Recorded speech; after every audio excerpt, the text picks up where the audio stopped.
2 days after paying $1,400 for their wedding, I watched my new son-in-law demand the deed to my $420,000 home. He smiled, telling me I was just one old man in too much space. My hands trembled with rage. Betrayal from family is the deepest cut. He thought my age made me powerless. He was wrong. What I did next turned his world upside down. Before we continue, please subscribe to the channel and tell us where you're listening from in the comments. I sat in my study with the house wrapped in silence, the kind of silence that makes you notice the creak of the floorboards or the hum of the refrigerator from the kitchen. In front of me was the old photograph of my late wife, Evelyn, smiling with that soft confidence she carried everywhere. Her picture sat in a silver frame on my desk, right next to a lamp with a shade that cast a warm yellow glow. I stared at it for a long time, whispering words she could never answer.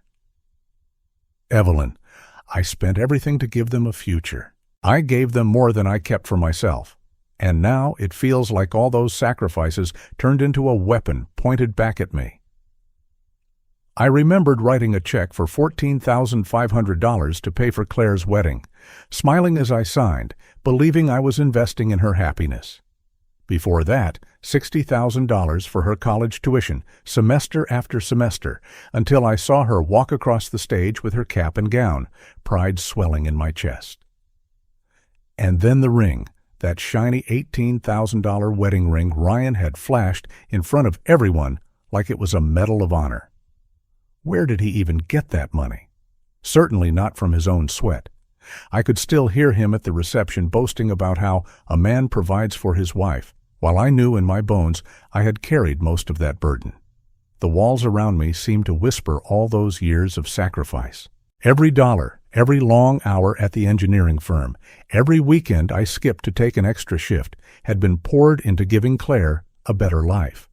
I had traded vacations, new cars, and my own ease for her education, her security, her happiness. And now that same daughter stood beside a man who dared to call my home practical property. A house I had built brick by brick, weekend by weekend, sometimes with Evelyn passing me nails and Claire running in the yard while I balanced on a ladder with sweat stinging my eyes. To Raya, it was just a $420,000 asset. To me, it was a cathedral of memories, every corner holding a piece of my life. I walked slowly into the living room, letting my eyes fall on the fireplace where Evelyn and I had posed for our wedding photo. The frame was still on the mantel, the glass a little smudged from years of dusting. I thought about the first time Claire toddled across this floor, her little shoes tapping against the wood I had sanded and polished myself. My wife's laughter echoed in my memory, so vivid it felt like she might step out from behind the hallway. But the weight of betrayal crashed into that memory, souring it. Now my son-in-law wanted to strip all that away, reduce it to numbers on a deed, shuffle me into a retirement home as if I were an old piece of furniture taking up too much space. The pain twisted into something sharper. At first, it was disbelief, then shock, then the ache of betrayal. But now, as I stood in the very center of my own living room, I felt something shift. It was as though Evelyn herself was standing behind me, reminding me of the man I used to be. I turned back toward her photo in the study and whispered, "I won't let him take it, Evelyn. I won't let our legacy disappear." My voice cracked, but my resolve grew steadier. It was no longer just about me keeping a roof over my head. It was about protecting everything we had built together. This house was the only tangible evidence of decades of struggle, laughter, and love. No opportunist was going to rob me of that. I sat at my oak desk, the surface worn smooth from years of use. My hands trembled as I opened the drawer and pulled out the old savings book, the kind banks don't even hand out anymore. The numbers stared back at me. Each figure was a marker of sacrifice, every deposit a story of another overtime shift, another Christmas where Evelyn and I bought Claire a new coat instead of replacing the cracked tiles in the kitchen. My throat tightened as I flipped through the pages. The balance was healthy, but suddenly it felt fragile. If Ryan got his hands on it, it would be gone faster than the ink could dry. My palms grew damp, the weight of vulnerability pressing on me. I leaned back in my chair, staring at the ceiling beams I had installed myself 25 years ago. They were strong, oak beams that had held steady through storms and seasons. I realized I needed to be like those beams, firm, unyielding. The thought sent a spark through my chest. If Ryan wanted to play this game, he had underestimated the man he was dealing with. He thought age had softened me, made me easy to push aside. But I had been solving complex problems my entire life.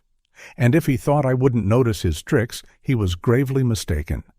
I stood up, feeling a steadiness return to my legs. I walked to the safe behind Evelyn's portrait, a habit I had kept private all these years. The dial was cool under my fingers as I turned it to the familiar numbers, 5, 17, 28, our wedding date. When the door clicked open, I felt a rush of control.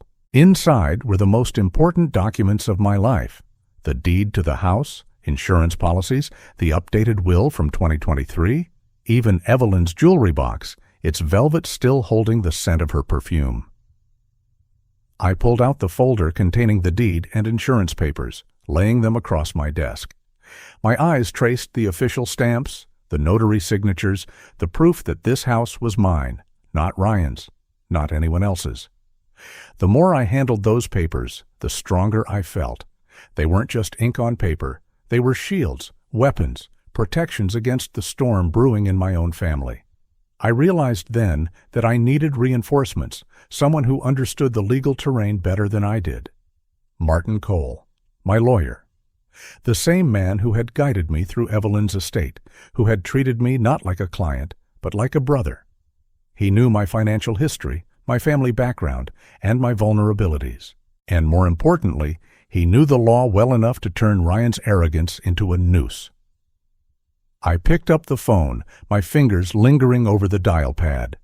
The house was quiet except for the faint ticking of the grandfather clock in the hall.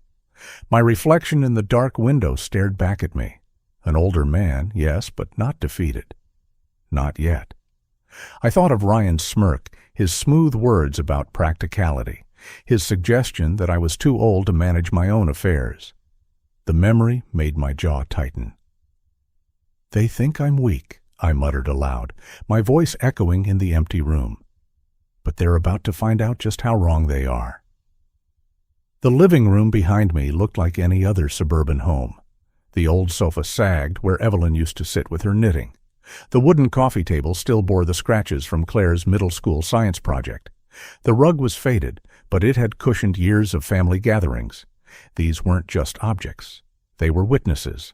They carried stories Ryan would never understand. And the thought of him sitting here, calling this place his, ignited a fury deep in my chest. I gathered the documents into a leather folder, pressing the flap shut with deliberate care. My hands no longer trembled. I felt the weight of every sacrifice, every memory, every piece of my past now balanced in those pages. For a moment, I closed my eyes and whispered again to Evelyn's photo. "I'll protect it. I promise you that." The words steadied me. They reminded me that this wasn't about clinging to the past. It was about preserving dignity, about honoring a lifetime of labor and love. By the time I slid the folder back into the safe, I had already made my decision. Tomorrow I will call Martin Cole. Tomorrow the game would begin in earnest. Ryan thought the battlefield was money and age. He thought time was on his side, but he had overlooked something powerful. I still had my mind, my will, and a lifetime of resilience. As I turned off the lamp, the study fell into shadows, but I carried the light of determination with me. The house creaked under the weight of history, but it was still standing, just like me. And as I climbed the stairs, I whispered the words that had become my vow. They think I'm weak, but soon they'll know their mistake. If you're still watching and find this story interesting, please comment one below to let me know you're here with me. I woke up before the sun and sat at the kitchen table with a yellow legal pad, a black pen, and a cup of coffee that went cold while I watched the steam fade. I had spent a night turning in circles, replaying Ryan's smug smile, hearing his careful words about practicality and what's best for everyone. I was done replaying. Today, I would act. The house was quiet, the way a church is quiet before a service. I wrote one sentence at the top of the page in block letters I could read without my glasses. Protect the house. Protect the truth. The first call was to the bank. I spoke slowly, clearly. I confirmed my date of birth. I answered the security questions I set up with Martin years ago after Evelyn passed. The woman on the line called me Mr. Weaver and asked how she could help. I told her I wanted to put a freeze on every account that could be moved without me standing in front of a teller. I told her I wanted a verbal password on file, and I wanted text alerts for any withdrawal over $500. I told her I wanted daily limits cut to the bone. I heard the tapping of keys. She said it was all reasonable. She read the balances back. The savings at $310,000 and change, the CDs worth $85,000, and the checking that floated month to month because that's how I liked it. She asked if there was a joint account. I said no and felt a pulse of relief at the simple power of that word. No. We set a new pin, a phrase only I would remember. Maple in November, I told her. It was the street and month I planted our first tree in the front yard. I hung up and called the county recorder. I asked about filing a fraud alert on my deed. The clerk spoke like this happened more often than people think. She explained a title protection notice, how it flags any transfer and forces an in-person verification with government ID. She walked me through the form. I printed it, signed it, and slid it into the leather folder that had begun to feel like armor. I would drop it off at the courthouse by lunch. The house creaked as the furnace kicked on. March light leaked through the blinds. I felt like the beams overhead were listening. Only then did I call Martin. I told him what happened at the restaurant. I told him the words Ryan used, the way he looked at Claire while he measured me. Martin didn't interrupt. He just breathed on the other end. When I finished, he said, "Bring your deed, bring your will, bring your insurance policies. We'll make a plan that keeps this where it belongs." I heard the confidence in his voice and felt something settle inside me. We set a time for 11:30. I put the folder into a canvas bag and laid my keys on top. Before I left, I stepped into the living room to look at the space Ryan called too big. The wood I laid 25 years ago still shone in the corners.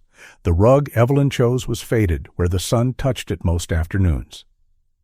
The fireplace held our wedding photo on the mantel, the one where I'm taller than the world and she's laughing at something only we understood. I stood there long enough to taste the dust in the light. Then I turned to go, and Frank Dawson waved from his yard like he'd been waiting. He walked across the grass in his heavy boots, his old cop face wearing that look I had learned meant business. "Preston," he said, "I should tell you something. Yesterday, while you were out, your son-in-law brought a guy here. Suit, clipboard, laser measure. They walked through your yard, measured the fence line, took pictures of the foundation. The other man looked inside the windows. Professional, not casual.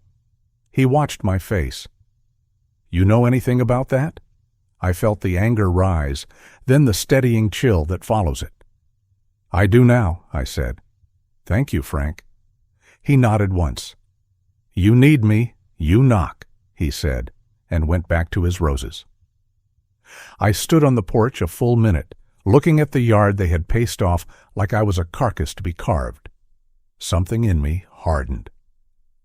I went back in and walked straight to my study. I pulled my chair close to the desk and opened my laptop. I wasn't sure what I'd find, but I had an engineer's habit of checking where most people don't look. The browser history opened like a confession. Real estate appraisal, Chicago suburbs. Cash buyers, fast closing, elderly homeowner transfer of property, notary services, Cook County, power of attorney, elder care authorization. My jaw tightened until it ached. I scrolled and found a list of title lock ads, the kind that pop up when someone is researching a way to move a house fast. He had been here, on my machine, mapping out how it would happen. I took screenshots of everything.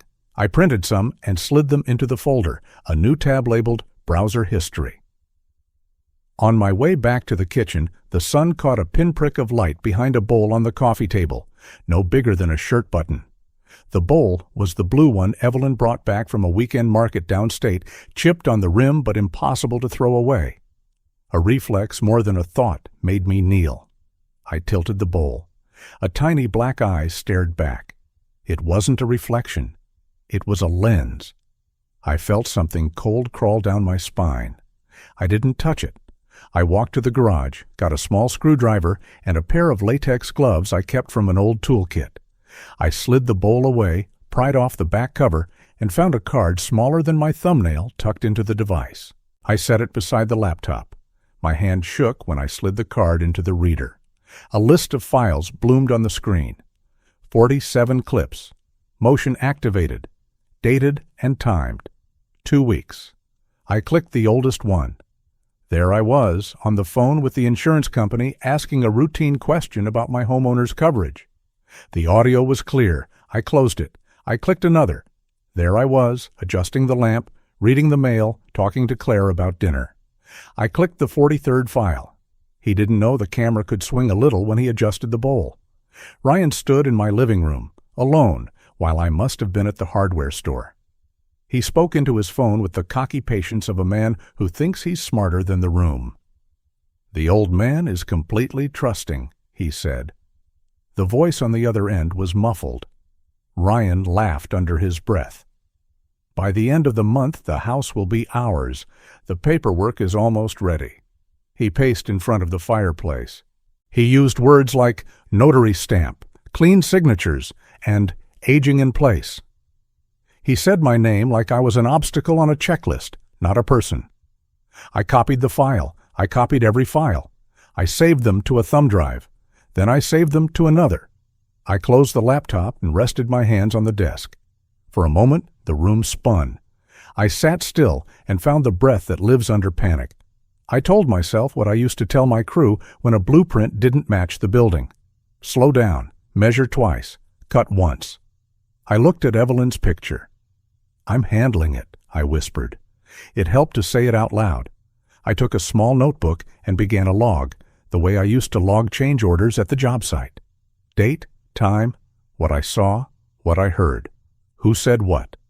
I wrote about Frank's report and the camera and the browser history. I numbered the pages. Then I did something I never thought I'd do. I called Ryan. I kept my voice soft, like I was worn out and ready to give in. I put the phone on speaker and set a small audio recorder next to it, one I had bought years ago to capture a story Evelyn's sister told about their childhood. It blinked red. Ryan answered on the second ring, all honey and concern. I told him I had been thinking about his suggestion. I told him the house was a lot to keep up. I told him my knees hurt after I hauled the ladder back to the garage. He hummed a sympathetic sound. He told me he worried about me living alone. He told me a retirement community would be a blessing with people my age, with staff to help. He told me he and Claire could honor my legacy by taking care of the place. The more he spoke, the more careful my words became. I asked him to explain how the sale would work. He said, "We have a buyer lined up, Preston. It's already in motion." He let the words hang. I acted confused. I asked if I had signed something. He chuckled softly, like a patient teacher. "I think you've signed a few things here and there," he said. "It's hard to keep track." The recorder caught every syllable. I asked if we could slow down so I could understand. His tone cooled half a degree. "These opportunities don't wait," he said. "We need to move while the market is hot." He had the smooth cadence of a man who practiced in a mirror. I thanked him for caring. I told him I'd call him later. When I hung up, my hand didn't shake. I drove to the courthouse, parked under the bare trees, and filed the title protection notice. The clerk stamped it with a satisfying thunk and slid a copy back across the counter. I touched the seal like it was a shield made of paper. Then I walked 3 blocks to Martin's office, up to the 3rd floor, where the hallway smelled like coffee and floor wax. His door was open. His diplomas lined one wall. A framed picture of his family sat on a shelf. He stood, shook my hand, and waved me to the chair across from him. The leather sighed when I sat. I laid the folder on his desk. I told him about the appraiser. I told him about the browser history. I told him about the camera and the recordings. I told him about the phone call I baited and how Ryan had stepped right into the snare with his words. Martin listened without interrupting. Then he pushed his glasses up and said, "You did well, very well." He flipped through the papers. He scanned the screenshots and the timeline I had written into the log. He slipped the thumb drive into his computer and listened to a few seconds of Ryan's voice. He stopped it, rewound, and played the sentence about me signing a few things here and there. He smiled, but it wasn't friendly. "This," he said, tapping the screen, "is the beginning of the end for him." We spent an hour making a list. He wanted copies of everything. We made them. He wanted the original deed in a safe deposit box at the bank, not in my house. We would do that next. He wanted me to call the insurance company again and put a fraud alert on my policy. He wanted me to keep all communications with Ryan polite and vague, and on the record. If texts came in, we would not delete them. If he left a voicemail, we would save it. "He thinks he's running the clock," Martin said. "He thinks you're tired and confused. Let him think that. We will use his confidence against him." I nodded. "He thinks I'm weak," I said, and heard my tone shift as the truth settled. But he's about to see his mistake. By the time I left Martin's office, the sky had turned the flat white of late winter and a cold wind sliced down the street. I drove to the bank on Maple Avenue, walked in with my folder and my driver's license, and opened a safe deposit box. The clerk handed me a key that felt heavier than its size. I placed the original deed inside, along with the will and insurance policies, then locked the box and put the key on my keyring like a charm. As I left, my phone buzzed. A text from Claire. "Dad, are you home? We need to talk." There was a picture attached. My stomach dropped before I even opened it. It was a photo of a check made out to Ryan Caldwell, $25,000. My name sat on the signature line in ink that looked disturbingly like my hand. The memo line read, "Home repairs." Claire's message said, "Bank flagged it. Did you sign this?" I stood on the sidewalk with the traffic hissing past and the world seeming to tilt a degree. I typed, "No, I did not." Then I called her. She answered in a thin voice. She said Ryan told her I had agreed to let him pull some funds to fix the roof and the plumbing. She said he showed her a contractor's quote. She said she believed him because the signature looked right. I kept my own voice calm, even while the shame burned in my chest. "I didn't sign it," I said. "Look at the way the P curves. I never write it like that." She was quiet, then whispered that she was sorry, that she didn't know what to think anymore. I told her it was okay to be confused when someone you trust tells you something with confidence. I told her confusion is what men like him count on. I told her we would get to the truth. After we hung up, I sat in the truck and watched my reflection in the rearview mirror. That fake check felt like a slap.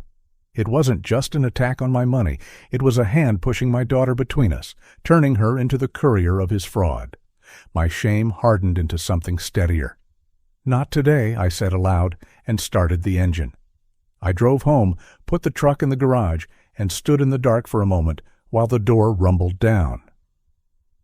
I carried the folder into the kitchen the way a man carries a toolbox. I laid it on the table and opened it to the page where I kept my log.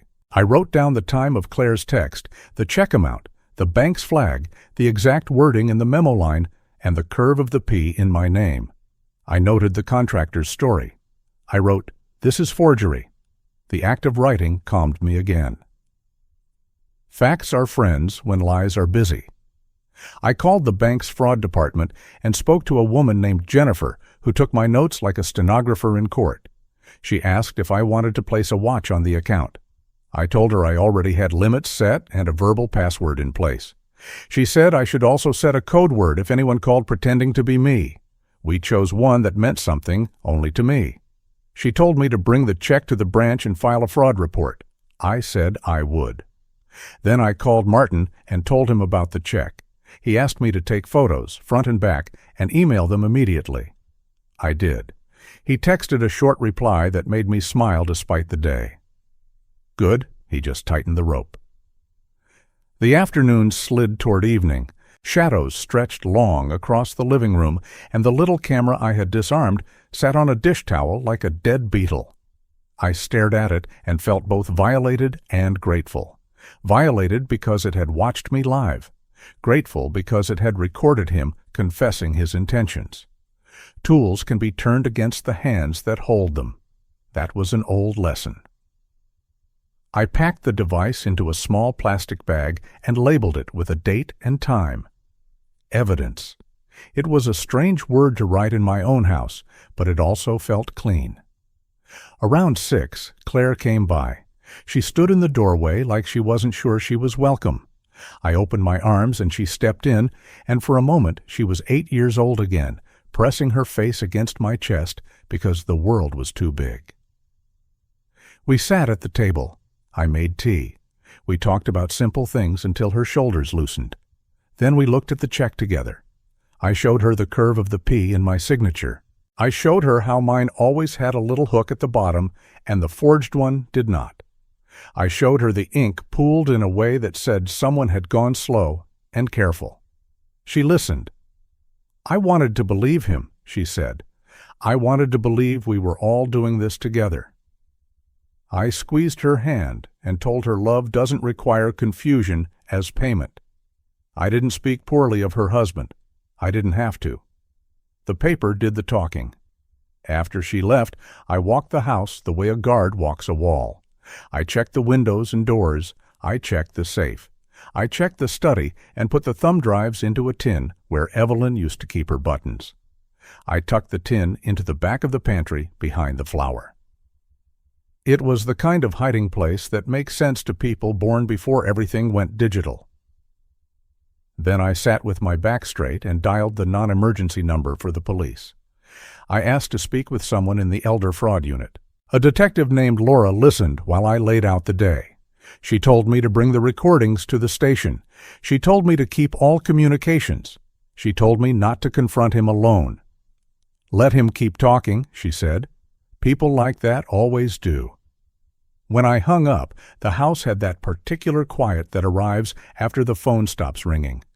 I walked to Evelyn's picture, touched the corner of the frame, and said the words I needed to hear. I'm doing this right. I'm not rushing. I'm building it solid. The clock in the hallway chimed 7. I thought of Ryan's voice on the phone, the part where he told me he thought I had already signed a few things. I replayed the exact tone. It was the sound of a man who counted on fog to hide his tracks. But the fog was lifting. I printed a fresh set of copies and slipped them into the folder. I wrote Martin's name on a sticky note and attached it to the top.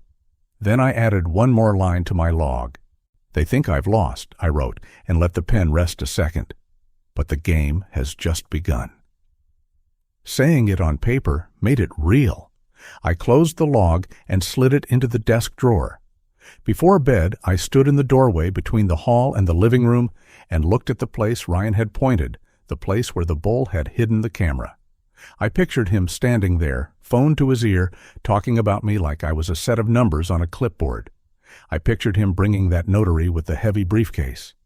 I pictured the papers fanned on my coffee table. I felt the heat rise in my chest the way a furnace rises through the vents. It was anger, but it was also fuel. I took a breath and let it burn clean. I turned off the lights, and the house settled into its nighttime sounds. A car passed outside. Somewhere, a dog barked and then thought better of it. I lay in bed and stared at the ceiling where the streetlight made a faint square of brightness. I spoke softly into the darkness as if Evelyn were in the next room. He thinks I'm an old man who can be moved like a chair, I said. He doesn't understand what he woke up to. I rested my hand on the blanket and felt my heart slow to a steady beat. Plans unrolled behind my eyes, simple steps like the steps I used to teach new hires: prepare, measure, cut, fit, secure. Morning would bring signatures and stamps and a meeting with Martin to line up the next moves. Morning would bring a visit to the bank branch with the forged check, the fraud report, and the teller's careful nod. Morning would bring the practical work that makes a plan more than a thought. And somewhere, Ryan would wake up believing he had already won, believing the house was almost his, believing a notary's stamp could erase a lifetime. He would be smiling at his reflection and practicing words like transition, health, and safety. He would have no idea what I held in my folder. He would have no idea what I had recorded. He would have no idea how close he was to stepping into a room where his words would be the net. I rolled onto my side, closed my eyes, and let the last thought form. It came as clear as the sound of a plane overhead on a cloudless day. They don't know I'm holding the piece that changes everything. If you're still watching and find this story interesting, please comment 2 below to let me know you're here with me. I arrived at Martin's office with the leather folder hugged close to my chest, like a man carrying a life vest through a storm. The hall smelled like coffee and floor wax again. The window at the end of the corridor showed a thin winter sun, bright but cold. Martin greeted me with a firm handshake and that steady look I had come to trust. He asked me to sit. He poured water into 2 glasses and let me breathe before we began. Then he spoke in a voice that didn't waste words. He said Ryan was not a fool with bad manners. He said Ryan was a professional. 12 victims across multiple counties. The files weren't public yet. He couldn't give me names, but he could tell me patterns. Fast courtship, quick marriage, pressure about housing, papers that looked real, notaries who didn't ask questions. He told me I was not paranoid. I was on time. He had already called Detective Laura from the Elder Fraud Unit. He said she was quiet, methodical, and good at her job. He said if I was willing, we could set a trap that would hold in court. I sat still and listened to the plan unfold, piece by piece, the way a builder explains a roof. He said we would install small cameras, clean audio, hidden but legal. He said we would script nothing. We would only let Ryan be himself. He said we would record him when he arrived with his papers and his certainty. He said I would not shout. I would not add drama. My calm voice would be the best witness I could bring. We drove to my house in separate cars. The police van slid to the curb across the street, like a delivery nobody noticed. 2 technicians carried slim cases that looked like they held laptops and instead held smaller, sharper eyes. They moved through my rooms with quiet hands, lifting a frame a fraction, tucking a lens near the corner, placing a microphone in the bookcase where Evelyn kept her gardening books. The light on their control tablet flickered green. They tested the sound. I said a sentence about the weather and heard it replayed crystal clear in the van. It was a strange feeling to become both a person and a signal. They fitted a small earpiece in my right ear. I pressed a tiny button in my pocket. The panic signal. I practiced it twice, once with my eyes open, once with my eyes closed. It hummed like a held breath. Detective Laura walked me through the timing. Her tone was patient and direct. Officers would be in Frank's living room and in the vacant house on the corner. A plain sedan would idle at the stop sign with 2 more inside. She showed me where to stand so the living room camera could see everyone's hands. She told me to offer water, not coffee, because cups without lids spill. She told me to keep papers spread on the table, not stacked, so we could see what Thomas Briggs, the notary, brought and tried to take away. Every detail made sense. Every detail calmed me. I realized that fear is loud, but preparation is heavier. It anchors you. Late in the afternoon, while the technicians were still finishing, Claire came by. She knocked softly and stepped in with careful steps, as if the floor might give way. Her face was tired in a way that did not belong to her.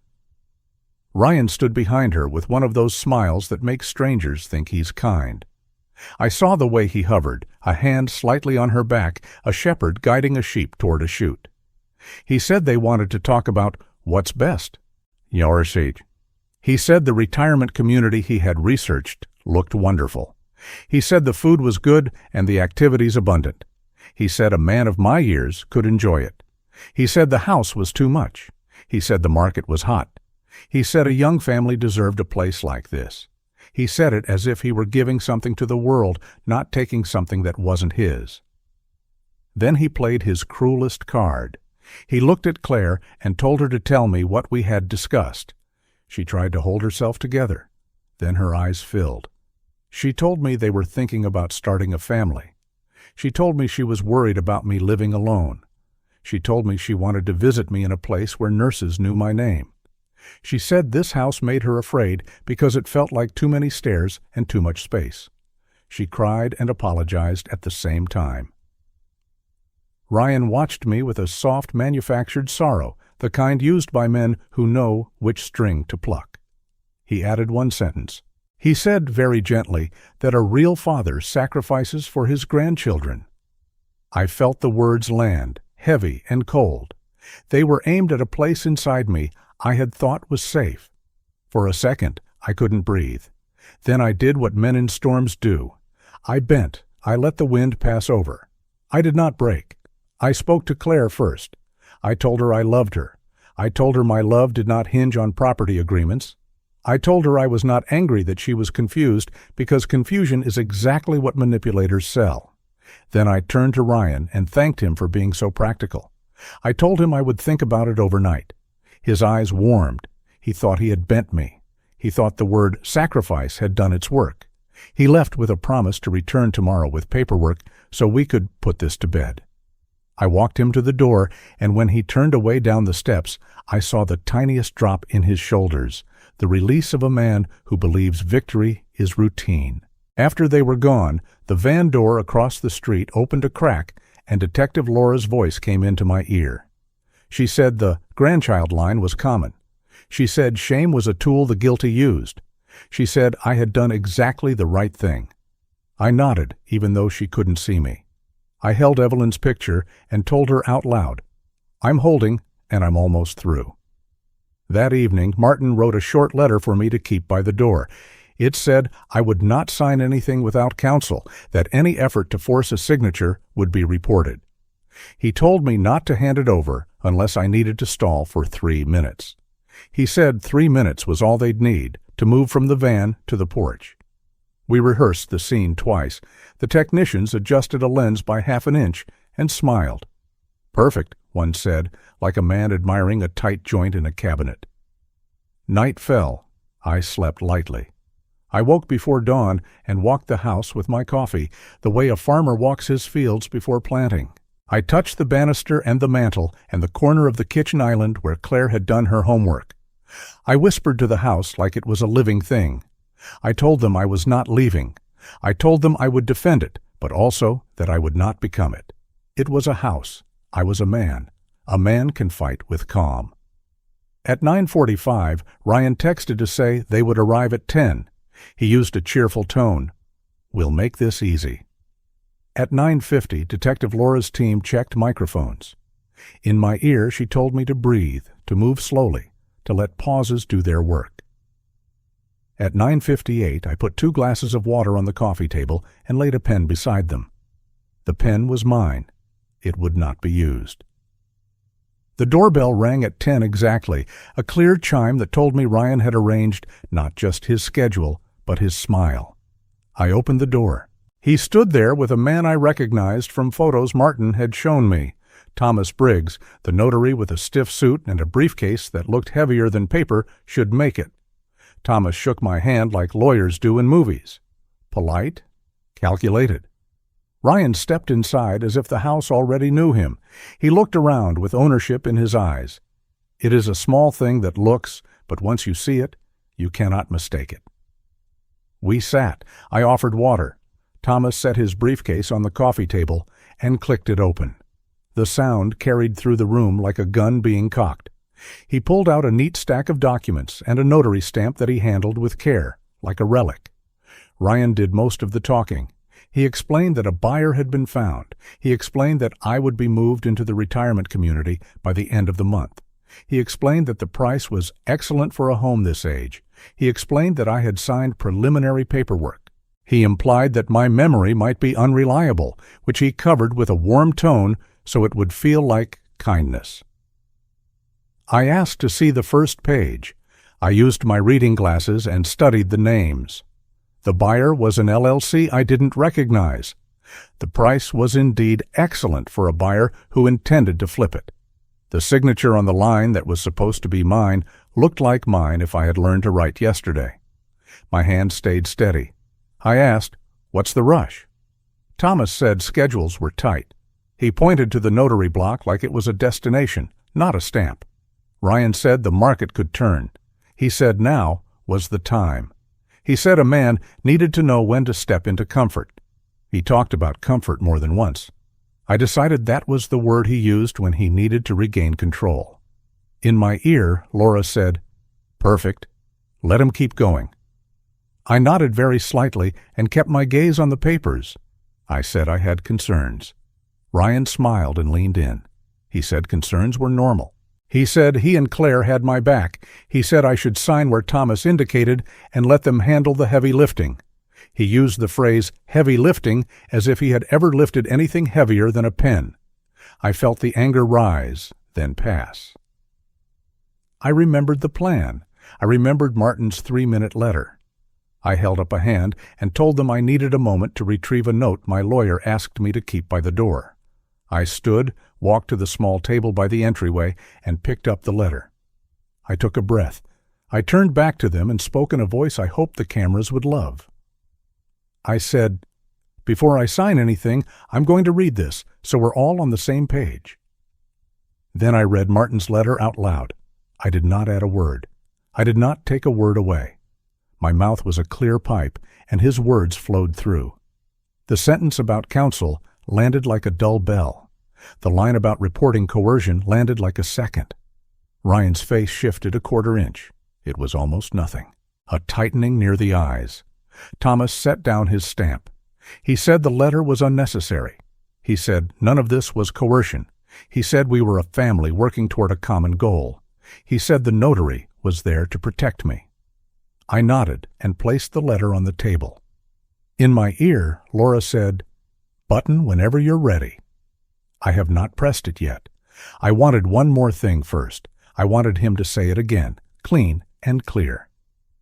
I asked in the most even tone I could put together, "Did I sign something already? You mentioned that yesterday."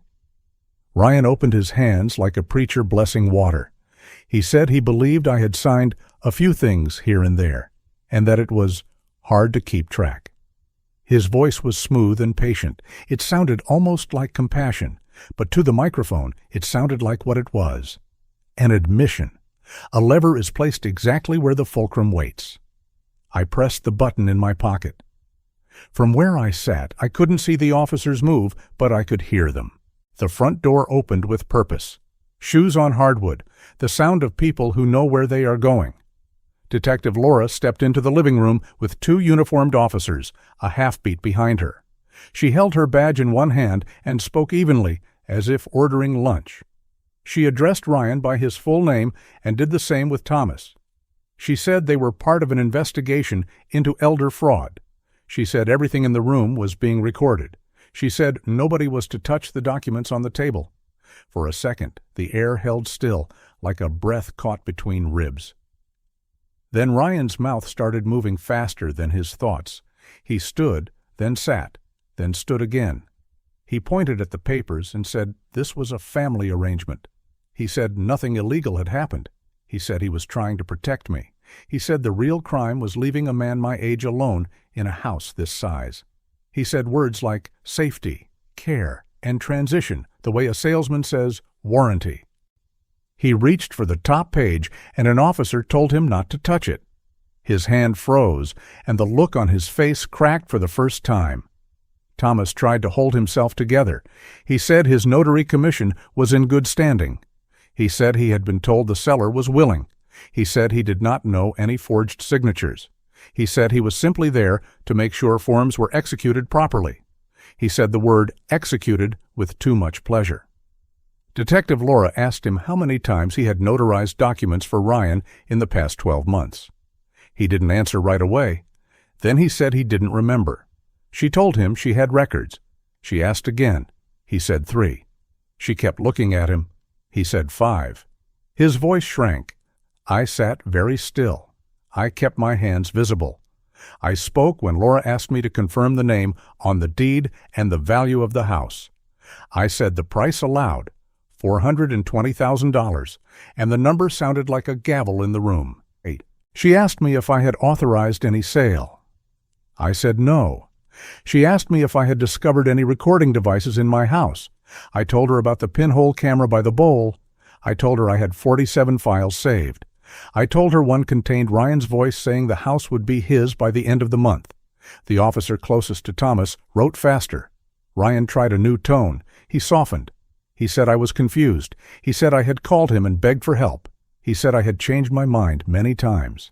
He wanted the room to believe we were dealing with fog. Laura asked me if I had called him. I said I had. She asked if I had recorded it. I said yes. She asked if I would be willing to play a portion. I nodded. Ryan protested. He said this was private. Laura said the law disagreed. I pressed play. His voice filled my living room, not from his mouth, but from the small speaker on the table. He spoke with patience. He told me it was time for me to move. He told me opportunities don't wait. He told me he thought I had signed a few things. The words were plain. They didn't need commentary. When the clip ended, the room was so quiet I could hear the clock in the hall.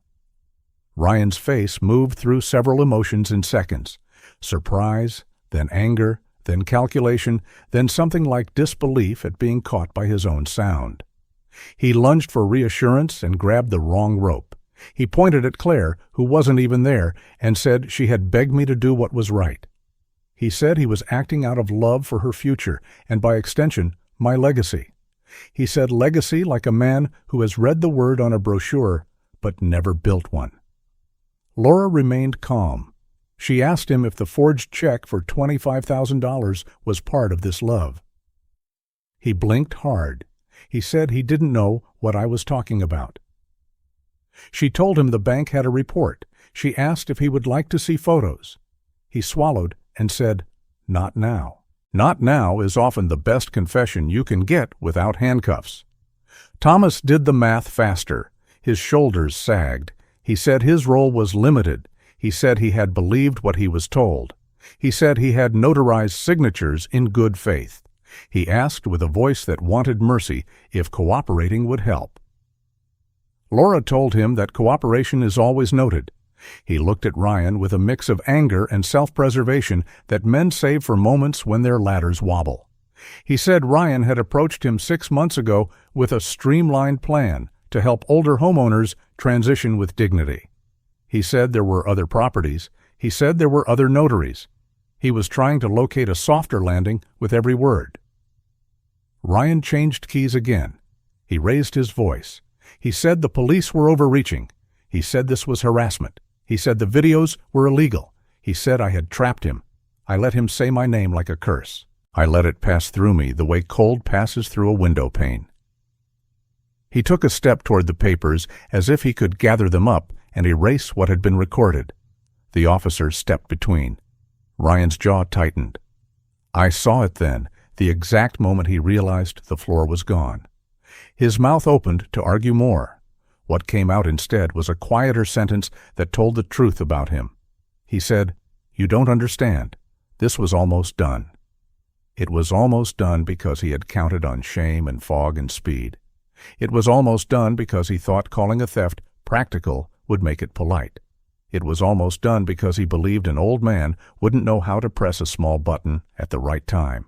It was not done because a lifetime of measuring twice had finally met the moment. Laura read him his rights. The words sounded heavy and careful. The officers moved with a practiced grace.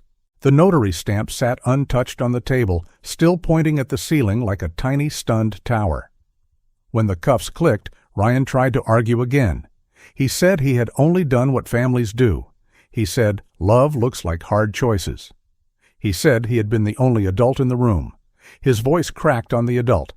The crack was the sound of a roof failing after a long, loud storm. Thomas put his hands out without being asked. He wanted everyone to see they were empty. He told Laura he could give names and dates. He said he could show text messages. He said he kept records because he had always been afraid of this day. He said those records would show things he regretted. He said he wanted that regret to count for something. She nodded. She did not promise. She did not smile. The law doesn't smooth hair. I sat very still and watched them lead Ryan toward the door. He turned back and looked at me with a face no longer lit by certainty. He saw the mantel, the rug, the table, the worn line on the floor where our old couch had stood. He saw the house as a house, not as numbers. He opened his mouth to say something to hurt me, or to save face, or to win one last moment. But nothing came. He walked out, and the sunlight in the doorway made a bright rectangle across the floor where his shadow cut the light in half. Then he was gone, and the rectangle closed, and the room belonged to the house again. The officers collected the documents with gloved hands. They logged each page. They bagged the little camera in a pouch that crackled. They asked me to sign a receipt, and I did, with my real signature, the one with the small hook at the bottom of the P. Laura told me they would contact the district attorney. She told me they would need me to state under oath. She told me the recordings were strong. She told me the forged check and the phone call were stronger. She said I had done well. She said the word well like a builder inspecting a beam. It was not flattery. It was a measurement. When the door closed and the sirens faded to a far-off idea, the house took a deep breath. So did I.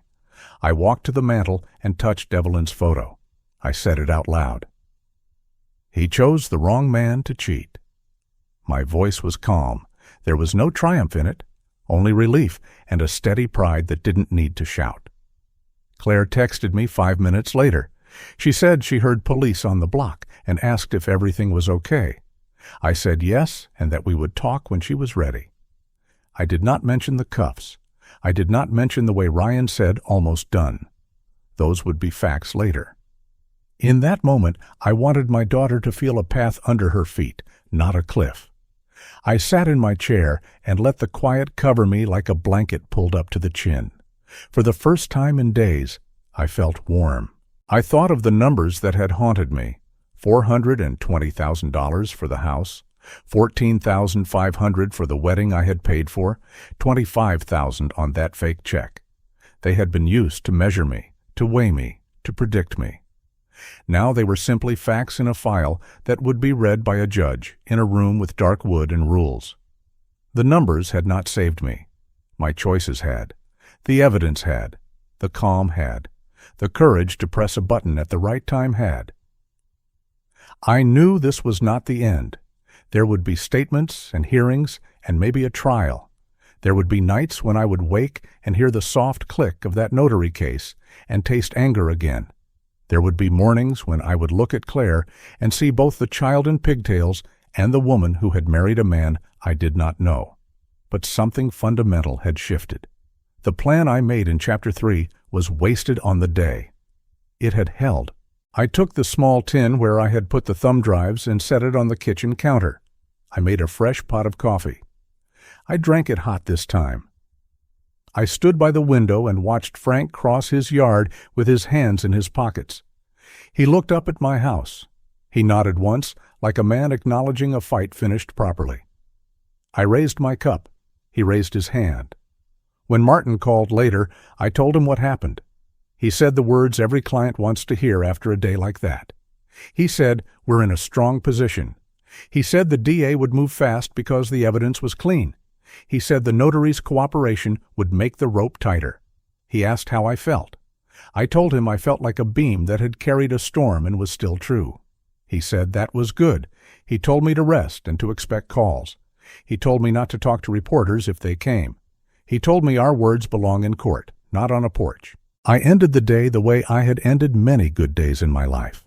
I swept the kitchen floor, wiped down the counter, and put the coffee mugs on the rack to dry. Small tasks, clean edges.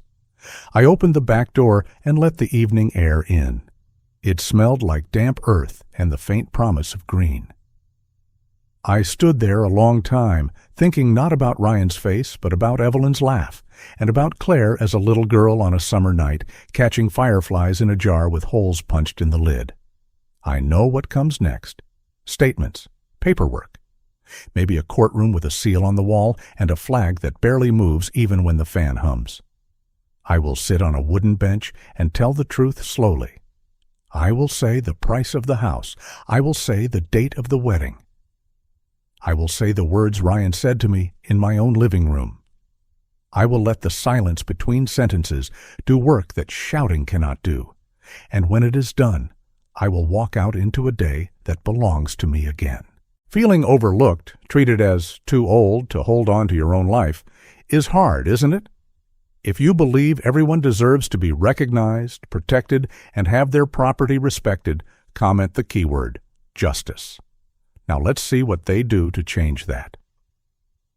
If you're still watching and find this story interesting, please comment 3 below to let me know you're here with me.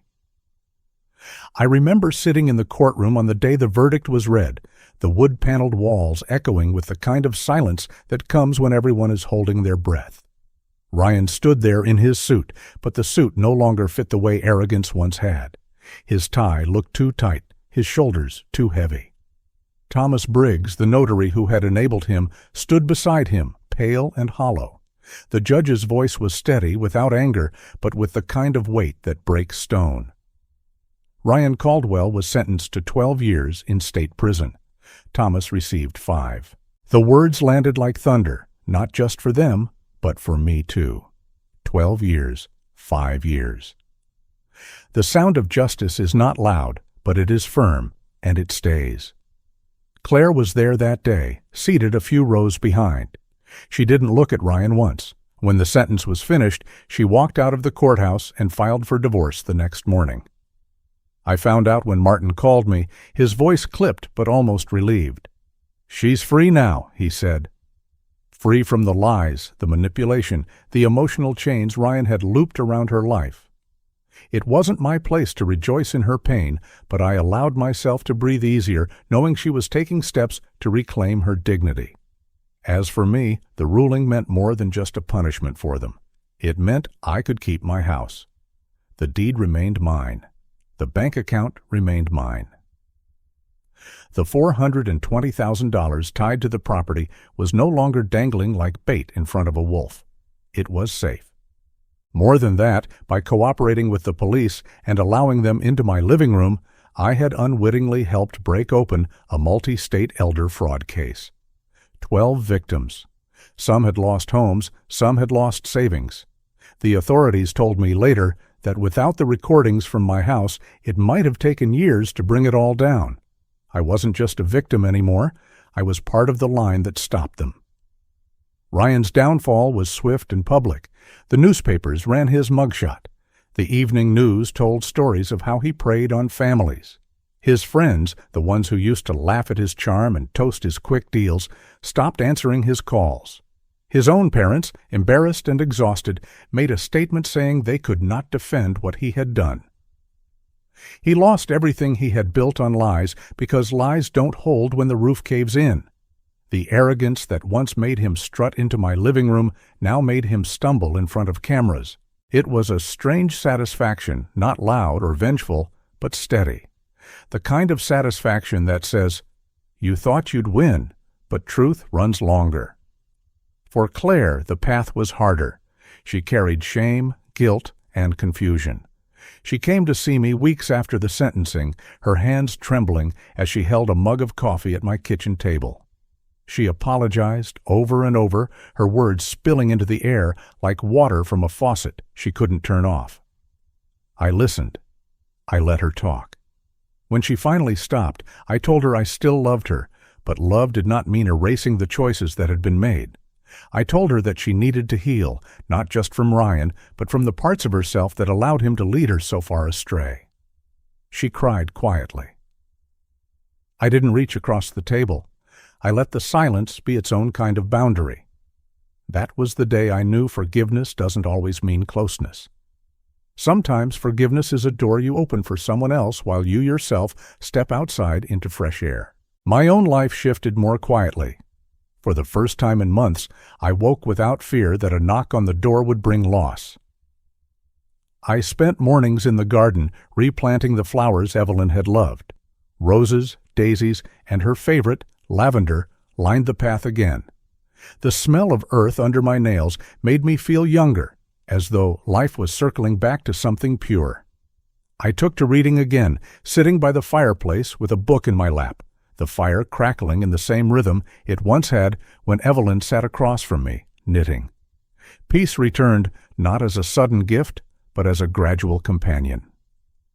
I found myself humming sometimes, not songs I remembered, but little tunes that rose unbidden, proof that contentment had come back to live in me.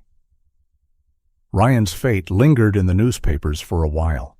12 years is a long time, but the story moved on to other scandals. His name became one of many in a column. He faded, as all those who build on theft eventually do. I imagined him in a prison cell, replaying the choices he made, wondering how it unraveled so fast. Thomas, with 5 years, might come out and try to rebuild something, but the stain of his name would follow him. Their failures stood in sharp contrast to the calm blooming in my own house. They had chased greed and ended up in cages. I had chosen patience and truth, and I sat in a chair by my window, free.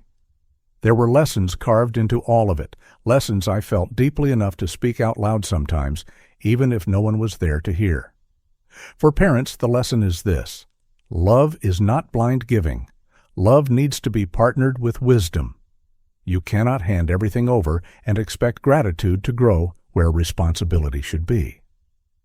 You have to protect what you have, not just for yourself, but for the generations that follow.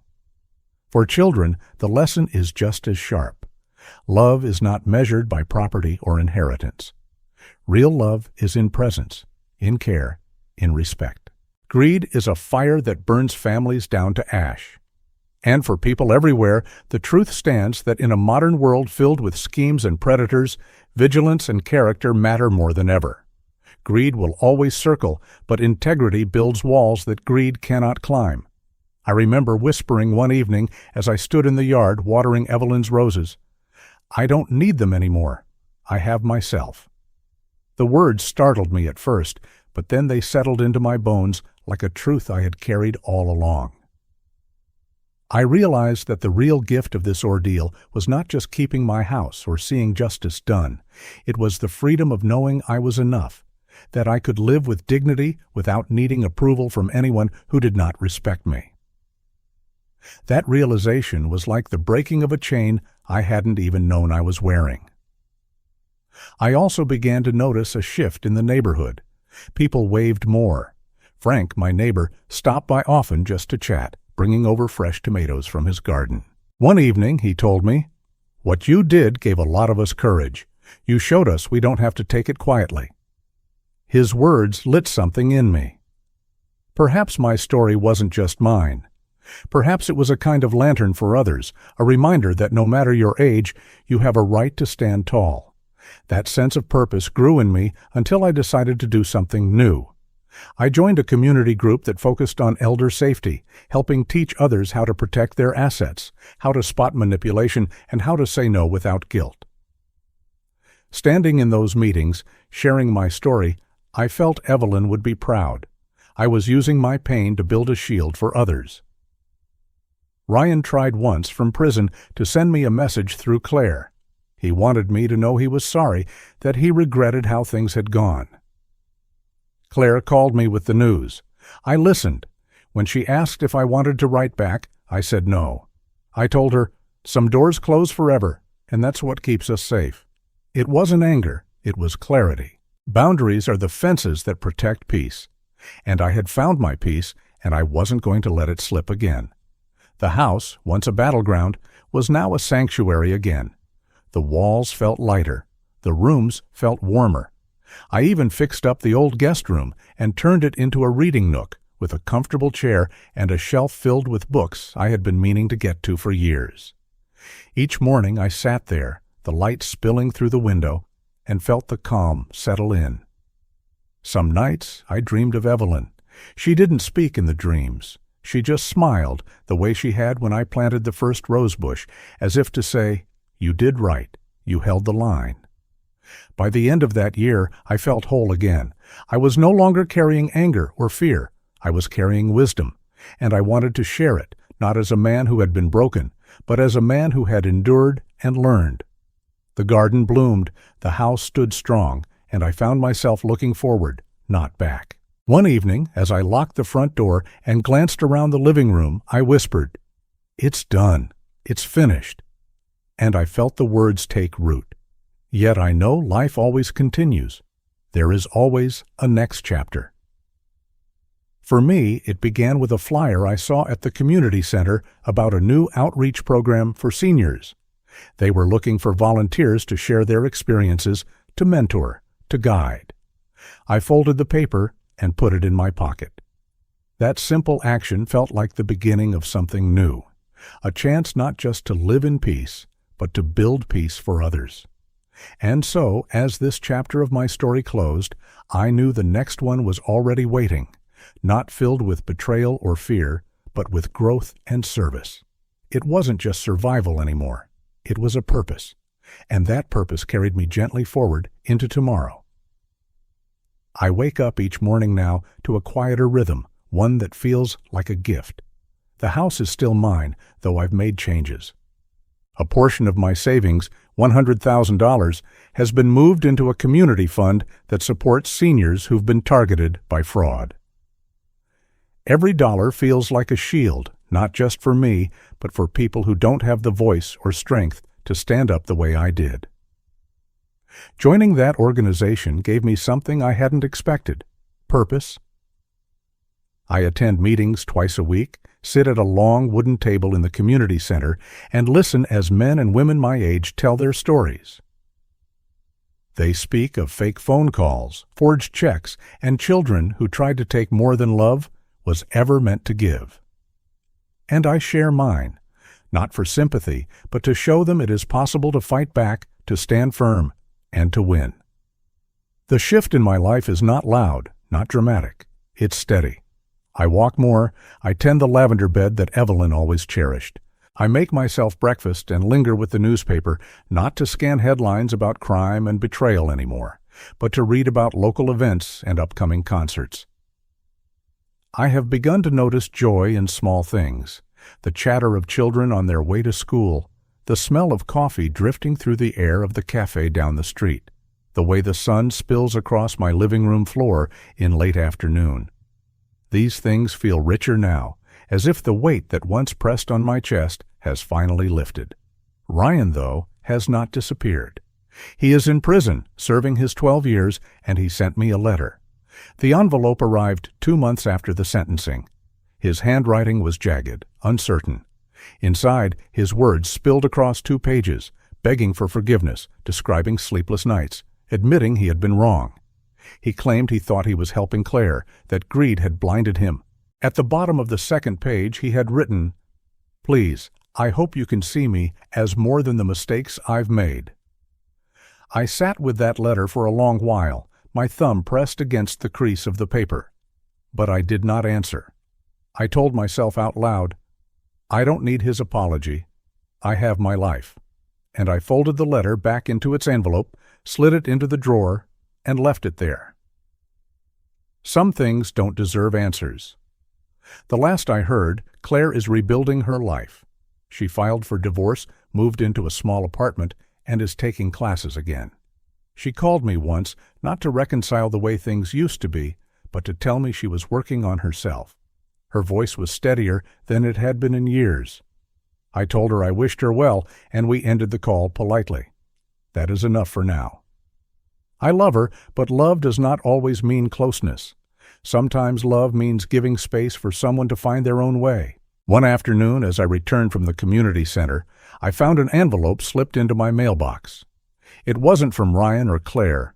It was from an elderly woman named Margaret, one of the victims Ryan and Thomas had tricked.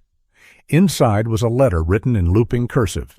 She thanked me for speaking out, for allowing the police to use my home as a trap, for being brave enough to face what others couldn't. With the letter, she had included a small pendant, nothing fancy, just a piece of silver shaped like a leaf. "This was my mother's," she wrote. "I want you to have it as a reminder that pain can turn into strength when it is shared." Holding that pendant in my hand, I felt tears burn the corners of my eyes. It was not about the silver, not about value. It was about meaning. It told me my suffering had not been wasted. I had turned it into something larger than myself. The lessons I carry now are simple, but hard-earned. For parents, never mistake blind love for wise love. Give, yes, but protect what you have worked for. Teach responsibility along with affection. Guard your legacy so that it does not become a burden someone else can misuse. For children, real love is not measured by what you inherit or take. Real love is measured by how you respect, by how you care, by how you stand beside those who raised you, not on what you can wrest from their hands. And for all of us, in this modern world where scams and greed wait around every corner, the truth is constant. Integrity and self-respect are the only true defenses we have. Wealth can be stolen, property can be signed away under pressure, but character is the one asset no thief can touch. I have noticed, too, the sharp contrast between my days and Ryan's. While I sit in my garden or walk to the park with neighbors, he wakes in a cell each morning, surrounded by concrete and steel. While I stand before a group at the community center, teaching them how to spot fraud, he stands in a line for cafeteria meals. While I breathe freely, he counts the years. That contrast is not something I revel in. It is simply proof. Proof that choices lead to consequences and that truth has a longer life than deception ever will. Sometimes, in the quiet of the evening, I sit in the park near my house. The benches there face west and the sun sinks low behind the trees, spilling gold and orange across the sky. I bring a thermos of tea, sometimes a book, and I let myself rest. I whisper to Evelyn as though she is seated beside me. I kept our home, Evelyn, but more than that, I kept myself. The words don't bring back what is gone, but they make what I still have feel whole, and that is enough. Every day now feels like a quiet affirmation. Each morning when I open the curtains, I tell myself, this is mine, my life is mine. And each night, as I close them again, I feel the peace that comes from knowing I've chosen well, that I've stood firm, that I've turned betrayal into strength. I suppose the final truth is this: family is not defined by blood alone. Family is defined by respect, by trust, by the bonds that cannot be broken by greed or betrayal. I have found family now in my neighbors, in the community group, in the faces of those who thank me for sharing what I endured. And though betrayal cut deep, it did not end me. It shaped me. It sharpened me. It gave me a chance to prove, to myself most of all, that dignity and self-respect are worth more than any deed or dollar.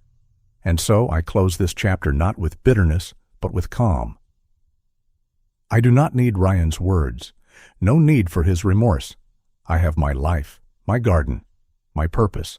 I have the lessons I've gathered and the strength to share them. Each day is proof that I chose well. Each day is proof that I am free. The story has come to an end. I hope it has brought you valuable lessons and insights. If you enjoyed this content, please like, share, and subscribe to the channel so you won't miss the next video. Goodbye, and see you again.